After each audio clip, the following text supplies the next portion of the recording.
बिस्मिल्लाहिर्रहमानिर्रहीम। अस्सलाम वालेकुम।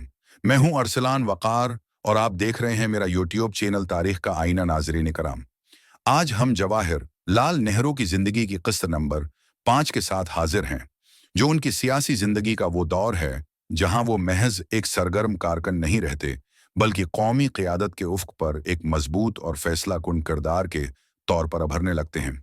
तहरीकी अदम ताउन और कैद व बंद के तजुर्बात ने जवाहर लाल नेहरू की शख्सियत को गैर मामूली तौर पर निखार दिया था। जेल से रिहाई के बाद वो पहले से ज़्यादा पख्ता सोच, वाज़ेह नज़रियात और गहरे कौमी शऊर के साथ अवाम के सामने आए। अब उनकी गुफ्तगू में सिर्फ जज्बात नहीं, बल्कि समझ भी थी। वो जान चुके थे कि आज़ादी के बाद हिंदुस्तान को किस कस्म के सियासी, समाजी और माशी निज़ाम की ज़रूरत होगी। इसी ज़माने में इंडियन नेशनल कांग्रेस के अंदर भी तब्दीलियां आ रही थीं। पुराने और नए ख्यालात के दरमियान कशमकश जारी थी। जवाहर लाल नेहरू ने खुलकर जदीद, तरक्की पसंद और सोशलिस्ट सोच की हमायत की।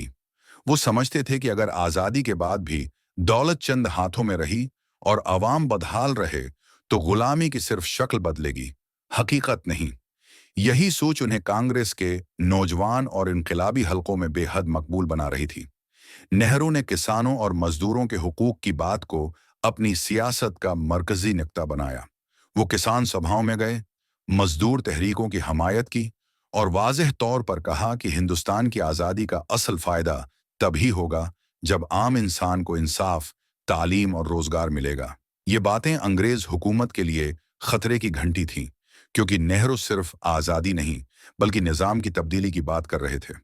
इसी दौरान नेहरू और महात्मा गांधी का रिश्ता भी एक नए मरहले में दाखिल हुआ। इख्तिलाफात के बावजूद दोनों एक दूसरे की अहमियत को समझते थे। गांधी नेहरू की जहानत, आलमी शऊर और नौजवानों में मकबूलियत को हिंदुस्तान के मुस्तकबल के लिए नागजीर समझते थे, जबकि नेहरू गांधी की अखलाकी ताकत और अवामी असर को तहरीक की रूह मानते थे। ये रिश्ता इख्तिलाफ के बावजूद एतमाद पर कायम था। नेहरू की बढ़ती हुई मकबूलियत के साथ अंग्रेज हुकूमत की सख्तियां भी बढ़ती गईं। उन्हें बार बार गिरफ्तार किया गया, उन पर मुकदमात चलाए गए और जेल में डाला गया। मगर हर गिरफ्तारी के बाद नेहरू पहले से ज्यादा मजबूत होकर बाहर आए। जेल की तन्हाई में उन्होंने तारीख, फलसफा और आलमी सियासत का गहरा मुतालिया किया। वो रूसी इनकलाब, यूरोपी सियासत और नवाबादियाती निज़ाम पर गौर करते रहे, जिसने उनके नज़रियात को मजीद वसीयत दी। ये वो दौर था जब जवाहर लाल नेहरू एक कौमी रहनुमा के साथ साथ एक बेन अल-अक़वामी सोच रखने वाले सियासतदान बनने लगे। वो हिंदुस्तान की आज़ादी को सिर्फ मकामी मसला नहीं, बल्कि आलमी इस्तेमार के खिलाफ जदोजहद का हिस्सा समझते थे।